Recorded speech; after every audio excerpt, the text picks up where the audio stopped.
দিল্লির যন্তর মন্তরে ছাত্রদের ওপর লাঠিচার্জ সরকারের জন্য কি আরও বড় সংকট তৈরি হলো? নমস্কার বন্ধুরা, আপনাদের সবাইকে স্বাগতম। দিল্লির যন্তর মন্তরে ছাত্রদের বিক্ষোভে পুলিশের লাঠিচার্জের ঘটনাকে ঘিরে দেশ জুড়ে নতুন করে বিতর্ক শুরু হয়েছে। প্রশ্ন উঠেছে, এটি কি শুধুই আইন শৃঙ্খলা রক্ষার পদক্ষেপ ছিল, নাকি এর রাজনৈতিক প্রভাব আরও বড় হতে চলেছে? ছাত্রদের দাবি পুলিশের আচরণ ছিল অপ্রয়োজনীয়ভাবে কঠোর, অন্যদিকে প্রশাসনের দাবি পরিস্থিতি নিয়ন্ত্রণের বাইরে চলে যাওয়ায় ব্যবস্থা নিতে হয়েছে। তাহলে এই ঘটনার ফলে সরকারের জন্য কি নতুন সমস্যা তৈরি হতে পারে? অনেক বড় প্রশ্ন।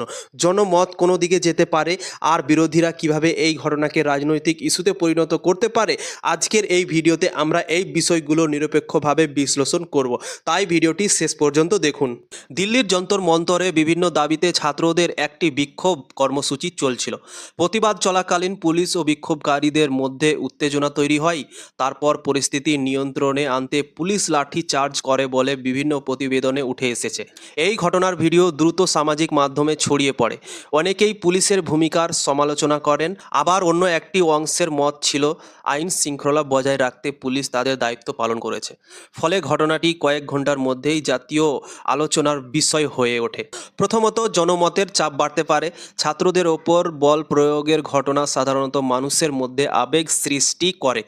যদি বড় সংখ্যক মানুষ মনে করেন যে অতিরিক্ত শক্তি প্রয়োগ হয়েছে, তাহলে সরকারের ভাবমূর্তি কিছুটা ক্ষতিগ্রস্ত হতে পারে। দ্বিতীয়ত, বিরোধীদের রাজনৈতিক আক্রমণ বাড়তে পারে। বিরোধী দলগুলো এমন একটি ঘটনাকে সামনে এনে সরকারের বিরুদ্ধে প্রশ্ন তুলতে পারে। তারা সংসদ, সংবাদ মাধ্যম এবং জনসভায় বিষয়টি জোরালোভাবে তুলতে পারে। তৃতীয়ত, সামাজিক মাধ্যমে বিতর্ক আরও তীব্র হতে পারে।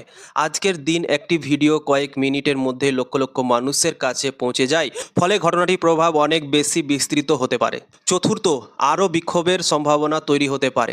যদি ছাত্র সংগঠনগুলো একজোট হয়, তাহলে অন্য শিক্ষা প্রতিষ্ঠানেও প্রতিবাদ কর্মসূচি দেখা যেতে পারে। তবে এটি নির্ভর করবে পরিস্থিতি কিভাবে এগোয় তার ওপর।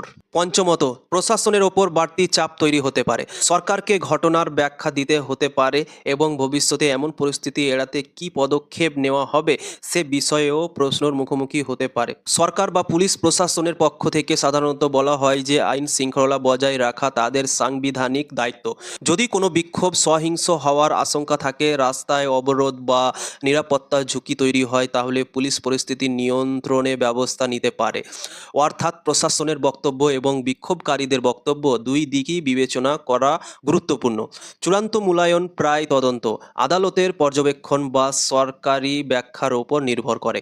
এই ঘটনার পর কয়েকটি বিষয় অনেক গুরুত্বপূর্ণ। সরকার কি বিস্তারিত ব্যাখ্যা দেয়? অনেক বড় হচ্ছে প্রশ্ন। ছাত্র সংগঠনগুলো কি আরও বড় আন্দোলনের ডাক দেয়? এটাও হচ্ছে অনেক বড় প্রশ্ন। বিরোধী দলগুলো বিষয়টি কতটা রাজনৈতিক তুলে ধরে? এটাও হচ্ছে সবথেকে বড় প্রশ্ন।